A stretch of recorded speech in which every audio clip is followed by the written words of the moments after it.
Nick, welcome back. V2. Figured it was the time.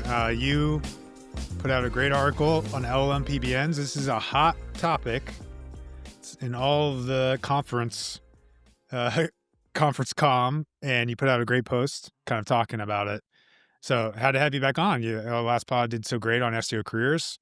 How's it going? Yeah, thanks, Ross. I really appreciate it. And I agree. I think a lot of people enjoyed our conversation about careers. And now we get to kind of move forward to when you have the role and how should we be executing. And I'm very much looking forward to it because I think you and I will agree on a lot. And I think we'll challenge each other in some areas too. Yeah, so that's a great pretense. So the podcast title as of this recording may change, but it was like something around, should you create best X articles?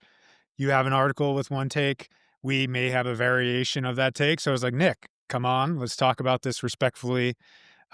Reasonable minds can disagree. And to be clear, I do disagree with probably 100% of almost 100% of the strategy described in your post, but we'll get into that. Let's start with the basics.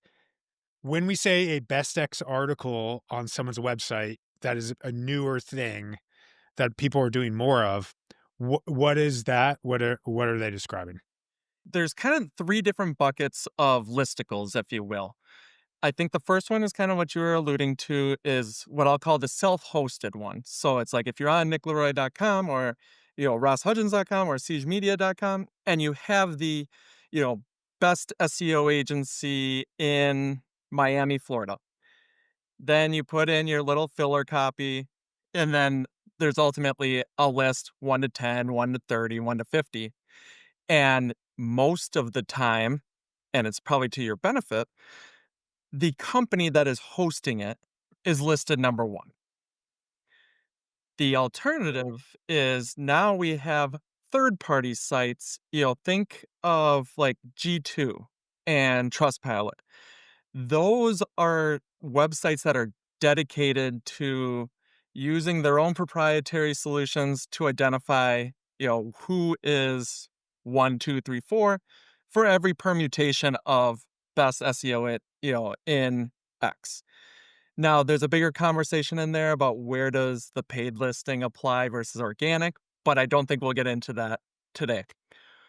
The third one, and I think this is where we will have a lot of common thought, is the idea of people standing up websites exclusively for the purpose of being able to generate in mass these best lists. So you're basically going out of your way, hoping that no users will actually see it because you're talking exclusively to the bots. And then we want that to influence our brands, our name showing up in the various, LLMs. So that's what you're describing most in detail on your article that you put out called LLM PBNs, the new PBN LLM. Is that fair to say? Yeah, absolutely. So a lot of it is just, like I said, I very quickly touched at the top, but just like, look, people are doing this on their own websites. They're doing it on websites that are dedicated to it. And then there's the bigger focus, which is, the manipulative part. Yeah. So if you're listening to this, you may not see it, but we're sharing some examples from Nick's post on his site that kind of shows a few of those examples. 100%, I do agree that creating a PBN or essentially hosted third-party version of this to inform LLMs is probably not. I mean, I think hopefully not doing that much. Maybe at the very long tail, it's doing something maybe, and it's worth noting we work generally with enterprise brands. So it's probably a little harder to manipulate versus maybe to your point, like the best SEO agencies in Miami that may be a little more fragmented and actually feasible to manipulate that right now. Is that sort of what you're seeing? That's exactly. And that's why I kind of picked on our industry because I didn't want to actually call out like a specific company on the chance that it would blow back on them. So we as SEOs, I know Ross, you and I both have had our junior years where we kind of everything goes. And, now we have some years where it's like, we got to think about the long lasting decisions that are just going to exist forever. Yeah. So when you think about risk there, what is your thought process of that risk? Like, do you think there could be a world where they say, hey, X company can see they're doing a PBN and ChatGPT will eventually ban them from, or maybe it's just smart enough to determine that and therefore never show them again? Like, what do Yeah. you see the risk being right now? So it's interesting. I think the risk is in the what does the future hold? Because to your point, I think right now there's probably very little risk because I think ChatGPT, all these LLMs, like they're just training on the data that they have. And, I'll give a quick shout out um, because we are talking about LLMs, but it's very important to understand that they get their data either directly or from search engines, you know, Bing historically, Google, so it's really important to just make sure that we are understanding that. So when we say, PBNs and being manipulated, it really is manipulating Google and these sources, and then LLMs are just kind of bringing it up. And Brittany Muller was the one that actually brought this up in a larger conversation. So I did go back into the post to just kind of add that clarification. For many, that's not going to matter, but I would just say that that's a quick clarification. All that to be said, Ross, I think the risk today from strictly a like, do you show up in the answers or not? I don't think there is a risk. I don't see a world where there's a penguin type, penalty, as we're used to in the search world for these LLMs. My bigger concern is more brand perception and user perception because as soon as I personally go on a site and, if we're saying the best SEOs in Minnesota hosted on nickleroy.com and then number one is Nick, like, I'm not gonna read this anymore because, like, it's biased. And then it makes me think, like, if he's going to, create this list and be biased, like, what is he doing with his clients? And that scares me more than anything because then, depending on how big your clients are, what if someone far more popular and much bigger reach than myself writes this exact same article, but it's blasting Best Buy or Target or like any of these big, companies. Those companies are probably big enough to be able to survive it. But, if you're a mid-sized business, it's like that type of fallout will impact your bottom line. Yeah, it makes sense. I mean, to think about the SEO side, my only counter to that in our industry in particular, and it's probably who's Googling it, but there's probably something to if you show up one for a term around search related, there's at least an argument that this says I actually am good at this in some way. Totally. Do you think that's reasonable? Yeah, no, I think it absolutely is. I did have a mini conversation within the LinkedIn thread, and I'd be curious, Ross, your perspective is like over the years, like back in the day, I used to rank number one for like Minneapolis SEO, Minnesota SEO, and I don't think I've ever closed like a good lead that has come from that. And I know that, just like your company, I tend to work with bigger companies myself. And those are really more like the referrals. And that comes from, other CMOs or leaders, talking to their friend group and then come to you. So it's because of that mindset, my experience, I view that risk being a little bit bigger because I'm not convinced, like in the SEO industry or digital as a whole, ranking number one, like I'm just not seeing executives reach out because you rank number one. Like that's just my experience. Yeah, So curious your thought on that. yeah. I mean, we should probably, yeah, backing up. I think it's probably clear, maybe. One, we do have some of these for ourselves, so we do pretty well on them. They do inform LLM visibility. We get pipeline from them. To your point, they've convert far worse than anything else. Um, but they convert. I mean, I think of it like Clutch even, who ranks. It occasionally sent us a quality lead that closed, and it was like 1 year really that closed. And if it's an easy channel, that may be worth considering, but, I mean, and I think there was a spike in actually reasonable lead quality from LLMs because of that same idea of like, "Oh, I see this agency on LLM. That's a pretty good indication they may know how to influence this." I think that may not be lasting. But I think you're correct. But but I'd also say a part of that conversation, I believe, is the type of searches people are I was trying to just rank going to for. You, bring that up. yeah, like I think we have an article of best enterprise SEO consultants. It's not high search volume. I don't even, we have you on that list among other great people. We're not, we don't put ourselves on that list. Um, but I think people who would search that is at least, I mean, that has to be at least, unless it's all us as consultants searching it, which probably is a high percentage. There's someone qualified there searching that. Would you agree with that? Yeah, and Russ, I Yeah, think that's yeah. where you and I actually I'm gonna just, like, share our offline conversations, like, that was actually my take at first because 'cause you're like, "Hey, we do this." And I went in and I looked at them, coincidentally, I saw the one where, I was listed on it, and I was like, "Siege is in on this, like, Ross is in on this," like, "Oh, they're giving, like, true third-party, unbiased, like, opinions on this," which is really cool. And I responded to you, I was like, "Great, let's talk about this." I was like, "At least you're not putting your name on every single one of them." And then afterwards, you and I both chatted more, it's like, there are some. Now, the one thing that and I didn't look at all of yours, Ross, but I know you well enough to say this confidently. It's not like you are creating best lists, putting Siege at the top for products, services that you don't offer or you don't consider yourself, a strong solution, So for instance, like if you were to put, best social media, you know, agency, it's like that's not gonna be Siege's like Siege. Yep. key, yeah. So it's like, but if you did that, I think then that perception, in my opinion, and again, mine is more user based, people based, feeling based, doesn't look great. But I think the fact that you're tying yourself to editorial and, PR and placements and, technical, to an extent, I don't think it's necessarily wrong because I do think you're going to get the results that you have. It's just more, again, what is that risk? Yeah, one of the things I would say, and then this maybe is be the framing, and I mean, there's probability we don't do this on every article.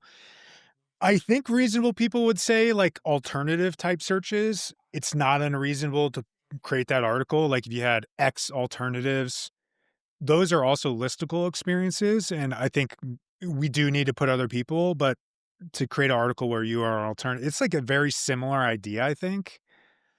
It's almost just the framing, I think is such the thing that everyone hates that you have to essentially put yourself number one. I There's a mean, we're winner. gonna put ours yeah.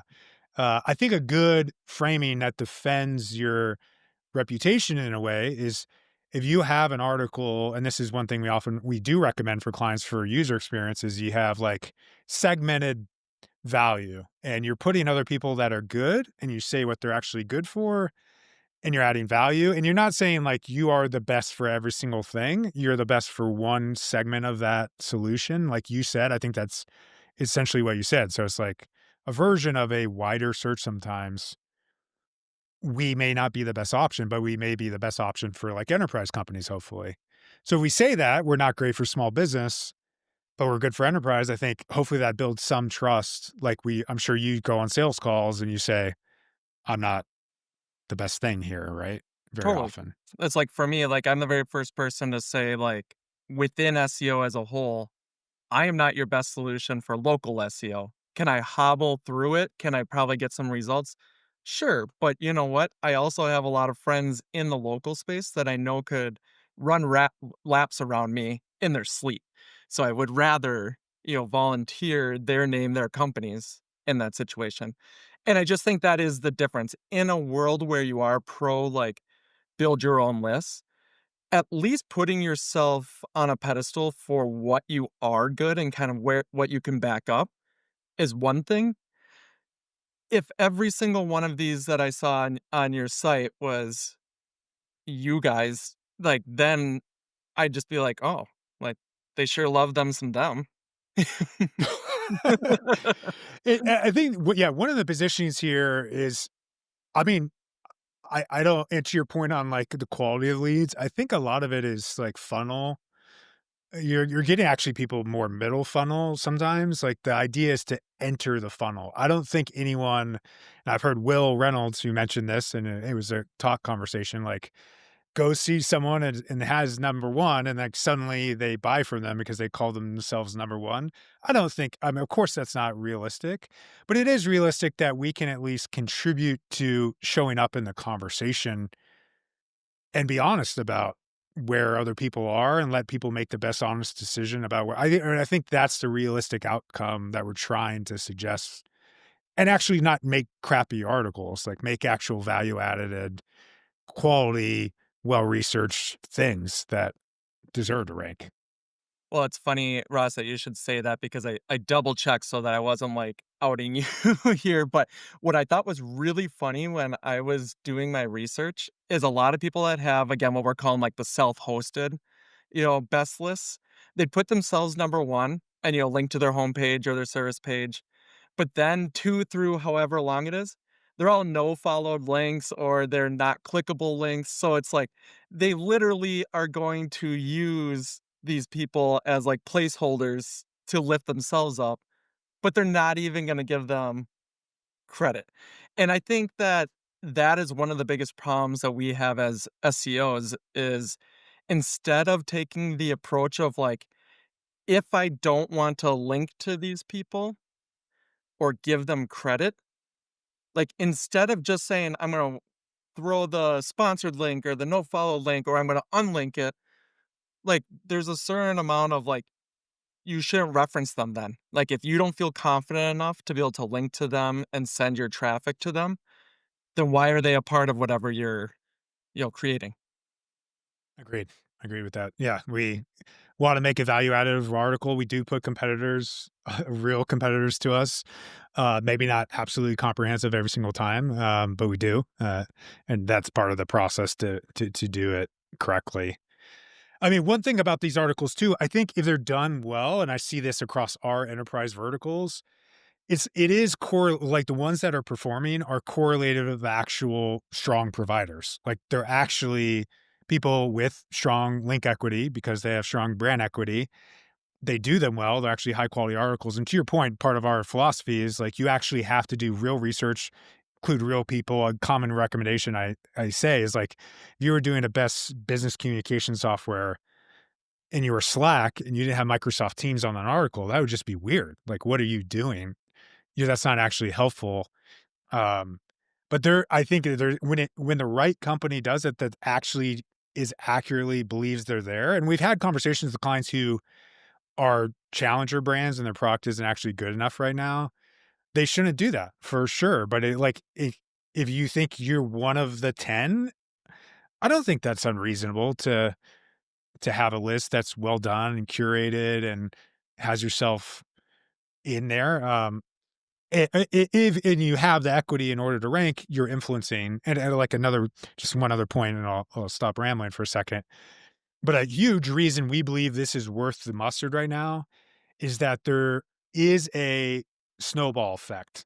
So if you build these articles, other people, if you actually are Slack, and Slack is not a client, just for clarity, if you are Slack, they will actually, because they were reminded of you, or maybe it's a new discovery, they will be more likely to include them on their articles and their research, and that becomes its own snowball effect that probably permanently keeps them in that area. But if you're a challenger brand and you're not there yet, that could be difficult. So you essentially can help nudge a snowball. Like to your point, I think us today, we could reasonably take a ton of these down, and we actually have de-emphasized just how loud they are on our website. To some of your points, I don't. I think we'd still rank quite well because we built that snowball. So it's an opportunity moment right now where you build a snowball, and I don't think there's risk the rankings maybe dissipate at some point, but I don't. I think that's basically the maximum risk. And I mean, to your point, I think yeah, there is some brand reputation risk if you feel like it's done incorrectly. If you do it like some of the ways you've done, and I'm sure there probably are people that have hit our site and don't love that we've done that, and maybe don't work with us, but hopefully Yeah. that at least But Ross, I do balances, think yeah. You brought up a really good point because all the quote unquote like negatives or risks that I'm bringing are not really tangible. They're kind of the what ifs, which is not how like performance marketing should work. But when you said it's kind of like tactics versus like user perception, like I can make my arguments about users just as we just talked about. But from a tactical perspective, I don't see anything but good from it in the sense of like it actually does work. It provides value. And I would say the way that Siege has done, you guys have done yours, is it's not just a one-off that just kind of exists buried in a blog. Like, you're actually building some sort of trust and authority and relevance as a source that regularly lists and ranks companies.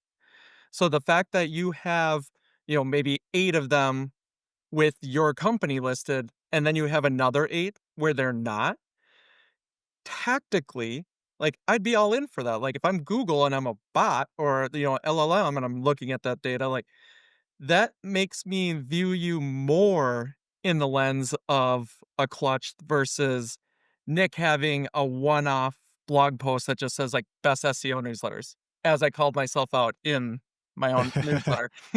Yeah, well, it's interesting you mentioned Clutch. I mean, what I know about there, and really this is probably more of a B2B thing. I mean, and also worth noting, this rarely works in B2C. We don't recommend it. Almost, it's rare that we recommend it in B2C. We do occasionally. But in B2B, those, yeah, you mentioned paid. Almost all reviews in B2B are generated through at least proactive conversations from the customer. It's rare that organic reviews occur for B2B companies. So by nature, there's a its own method of manipulation, if you'd call it that, to rank on all those software pages. That there's similar pessimism about those same pages, but there are same correlative factors, I'd say. That it's just different correlative. Like it's hard to get true review volume unless you're actually good. Like it's Absolutely. hard. Yeah. Well, and Ross, let me interrupt you Yeah. for one moment Yeah. because I'm sure many other people have seen this. There's no way I'm the only one bringing it up, but I just don't hear other people doing it. Right now, LLMs, AI, like we all know they're fairly new, they're growing like crazy, but there is a correlation. And I have one client specifically, like if you are exceptionally aggressive in your affiliate offer, naturally affiliates all day long since the beginning of the internet has created best lists. And if you are the most enticing affiliate offer, you naturally are number one. And you are now number one on New York Times because Wirecutter is, covering you. You're on Forbes because whatever people jumped on that. And then, as you had said before, not only do you have your scraper sites, but then you have the filler sites where it's like they've already predetermined their company is number one. But if they list you as number 2 or number 3, that's just further validating that you are a top solution. So all that to be said, there is something right now that is exceptionally valuable to affiliate marketing because it's getting your name placed in those lists. And to my understanding, this technology does not know the difference between a paid listing, a free listing, and you can even argue to a certain extent whether they're linked or mentions. All of that's kind of just like, is it valuable or not valuable? And they're just not there yet. Yeah, I think you hit on another interesting point. I mean, it's definitely possible, and I've even championed maybe this may be worth considering that people will run affiliate at like a break even to a loss right now just for LLM visibility. But there's still a correlation to who is paying more to actually who is good. You cannot sustain that unless you're actually converting at a high rate. So it's an interesting connection. You made me think of like search, right? Like I think quite reliably, and I didn't think about this till now, if you're at least not a good option on those lists and you put yourself first, your dwell time is probably not going to be good enough to actually maintain that ranking. Would you agree with that? Yeah. Absolutely. I think it goes back to, and I've been kind of aggressive in saying this, but like SEO and like manipulating the internet, it's no longer the cloth that turns a turd into a piece of gold. Like if your product sucks or your service sucks, there's very little of anything you can do to manipulate your way to the top of the search engines or LLMs for any type of like length of time.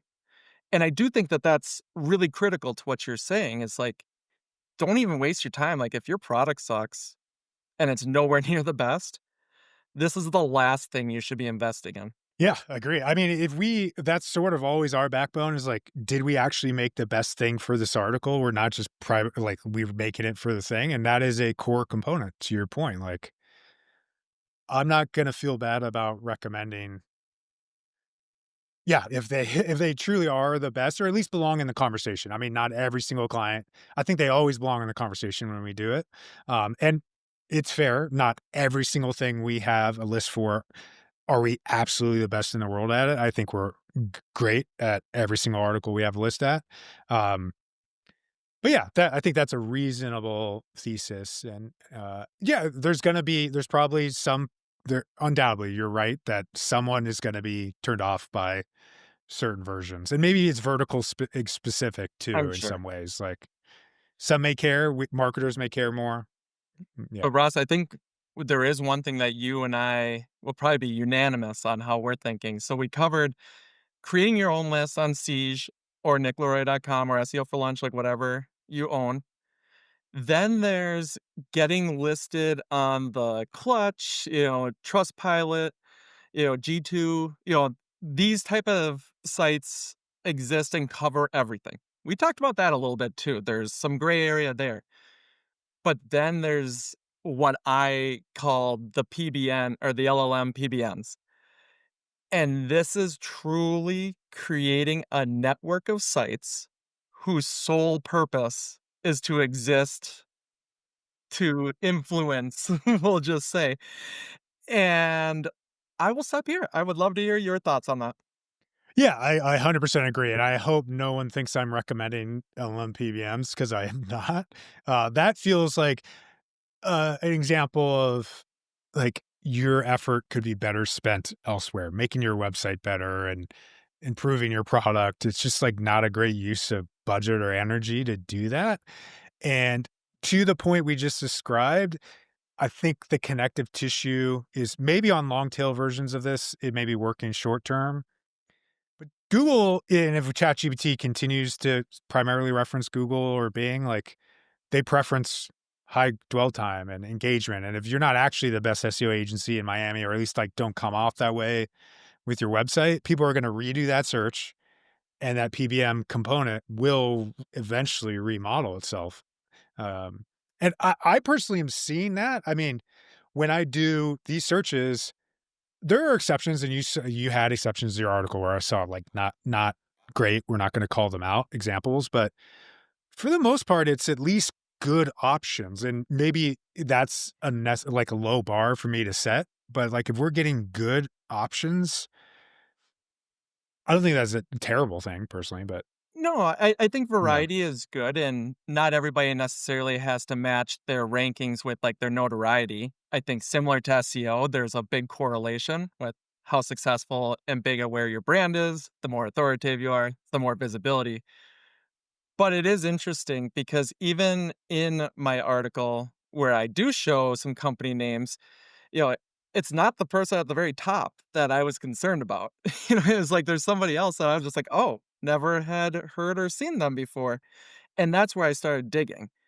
So, it's really interesting. I do think one thing, Ross, I would love your thoughts because Nick early on in his life, Ross, you knew me, a few other people that are around, I was not shy about talking about black hat things and the testing, and I had a PBN that made me a lot of money in the auto insurance industry, and I wasn't shy. Like I used to argue with Rand and some of these SEOs that were just like white hat champions.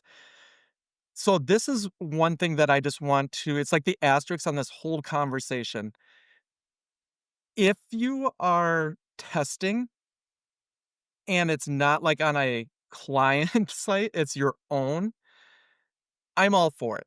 Because even as like a black hat, if you will, and I never even really considered myself that, I was less worried about ranking today and where I was going to lose it. I wanted to better understand what components of the algorithm am I manipulating so that when I do go back to work for my enterprise clients, that is what I need to impact. I just need to go about it a different way so that it's more sustainable. But if you're churn and burn, you're go ahead and do this. But you're probably going into the whole like parasite SEO at this point in time. People aren't wasting their time with PBNs, but I do think that's just another important thing to do. Like, this isn't it's illegal. You can't do this.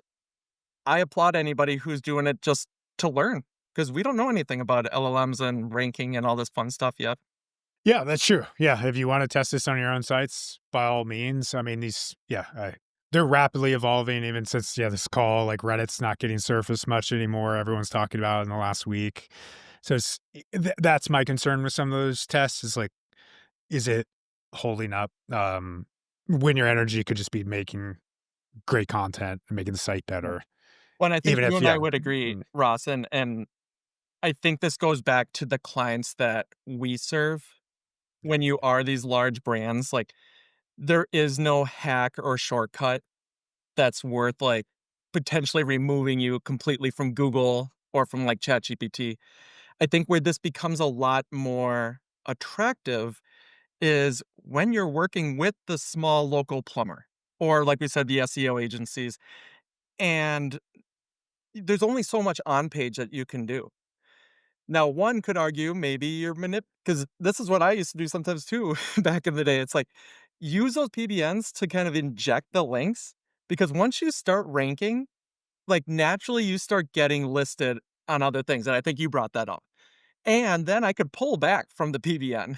So, I that's think these true. are Yeah. the things that are just interesting, and the thing that's just sad about it, and I brought it up here, is, like, it's the small businesses that I worry about, and I think they're gonna get scammed. This is like 2.0 of, guaranteed rankings, and $1,000 a month to a plumber is the equivalent of yours and my clients spending $100,000 a month. Like, it's not a marketing budget, this is a savings account, and they're taking a risk. Yeah, and I mean, I'd even say, like, given the current state, and then who knows how this evolves. Like, literally, this could be outdated next week, but I doubt it.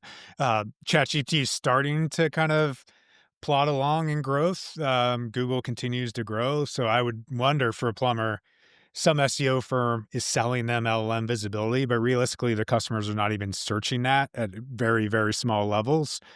So they're like taking some unique. Someone will show them a screenshot of them ranking, and it will do nothing for them. So it's like double complicated in problematic ways. Well, and to add on to that, Ross, and I think this is exactly what you're getting at, is there is a lot, especially when we talk about AI just as a whole. I think FOMO is huge. Like, there is a lot of money being spent because they don't want to be the one with pie on their face at the end of the day, saying, like, I actively chose not to invest in that, and now it's the next Google. But the other side of this is, and I wrote about this as well, I think there's a lot of leaders, and it don't matter if you're a one person consultancy like myself or, president of, a large company. We're all attracted to the idea of an easy button. I would love to push the button and, you know what? Now all of a sudden I'm printing out dollars. Like, I love it. I realize that's never going to happen. But I think that's where sales is going. And like you said, LLMs probably aren't great for plumbers. But when somebody comes to you and pitches this story of, like, we have the secret sauce, we know how to do it. This is an early adopter. And for $1,000 a month, we're going to get you in there. And then, like, best case scenario, you show up for queries that your users aren't searching for. Worst case scenario, and most likely, you should have just burned your 1,000 bucks or whatever it is. Yeah, it's not great. I mean, if this is very, I'm sure it's a question, but like those small businesses invest that money in good reviews instead, and you'll probably show up eventually in in those LLMs would be my bet, for Absolutely. Well, sure. and it's weird because that's what I'm trying to think with that lens a little bit more, because it's really easy to preach when you and I are working with, like, enterprise level clients, and you sit there and say, "Oh, you don't need to build links, you don't have to have the best product." Well, it's like, well, you've got this brand that's existed for 200 years, and at one point in time, they were good. Now, starting something from scratch, it's not a game that I would wanna get into. I'll probably write about it later, but it's like, I wouldn't touch affiliate marketing with a 100-foot pole right now. Oh, you mean like lead gen for Yeah, just just like because it's we so put in hard? Yeah. the whole point is, like, forget about just LLMs. I'm just saying holistically, anything starting from scratch, like, you're at such a Oh, disadvantage yeah, because yeah. this has all been around for a while now, and Yeah. the shortcuts, the hacks, they don't work. So, Great. to your Yeah. point, it's like if you're gonna invest on trying to get incremental leads or dollars, you gotta be very careful, and I think the adage of, like, if it's too good to be true, it is. I think you can apply that to 99% of marketing. Nice, Nick. Anything we missed in the conversation? Oh, the only other thing too that I would just throw out there, so I'm just gonna give Cyrus Shepherd a shout out because in my newsletter we talk about like the SEO world specifically, but what it brings up is this opportunity because there are like niche websites in your industry that might be kind of the G2 of SEO. And Zyppy List, which is what Cyrus builds and reviews everything, is our example of that.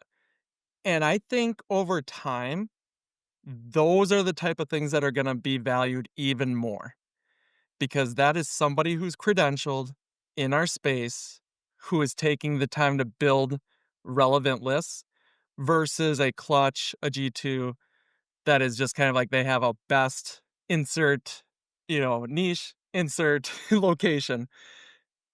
So, that's the only other thing too. Yeah, I yeah. just think that the niche, best type sites, if you will, I think there's gonna be a second life for those. Yeah, hopefully, we'll see. Yeah, obviously, everyone's gotta not everyone. Maybe it's a pure nonprofit endeavor for Cyrus, in which case, bless his heart, I'll talk to him soon Yeah. to say that. But yeah, it's great what he's putting out, and hope that continues. I mean, I think an aspect that is true is B2B, it's very difficult to truly have spoken to their experience. All you can see is what they say online, which obviously is better than nothing. Mhm. It's definitely better than none of that presence. Um, but some of it, yeah, even people that know the industry well are simply going off that versus the actual client results, even in our case. So that can be hard in a Yeah, lot of it's an ways, imperfect unfortunately. Yeah. system. I mean, I think if there's anything that we can sign off that I think is independent of all of our thoughts, whether we agree or not, is do your research. Don't type into ChatGPT, "What is the best, ice cream in my neighborhood?" and then go get it right away. Like, then go to Google, then go to, yeah, wherever, Yelp, but it's like, get a lot of data points and then build your own, like, assessment from the broader, answers. Yeah, agreed. And to that point, circling back to probably one of my first things I said is like, our job as marketers is to get into that funnel of research and not set our expectation that people are just going to click and buy us immediately. But they'll consider. I mean, we see high engagement numbers on these articles, and maybe that is the correlation of we happen to work with some great brands. Well, and Rob, So plus, if I come and join you on this podcast, I get boosted in your top, that's enterprise true. clients, Yeah. right? I think I'm gonna put you number one. I'm gonna say sponsored. So just Yeah, so there you go. If you're like, "You know what? This guy causing trouble." just for jokes, I should put you on after. Maybe I will check this when this Should. publishes, One thing you'll or think is not funny. jokes. You belong to be very high on that list. It's a lot. No, but There's a Rob, lot of great people there. I don't want to offend anybody, nope. but Like I said, it's all good. I just well, I feel got a good to link be a to it part of it. now too in the show notes. So Yeah, there we go. More trust yeah, yeah, signals. awesome. Thank you, Nick. Yeah, absolutely. Appreciate it. Thank you for having me, Ross. I really appreciate the conversation.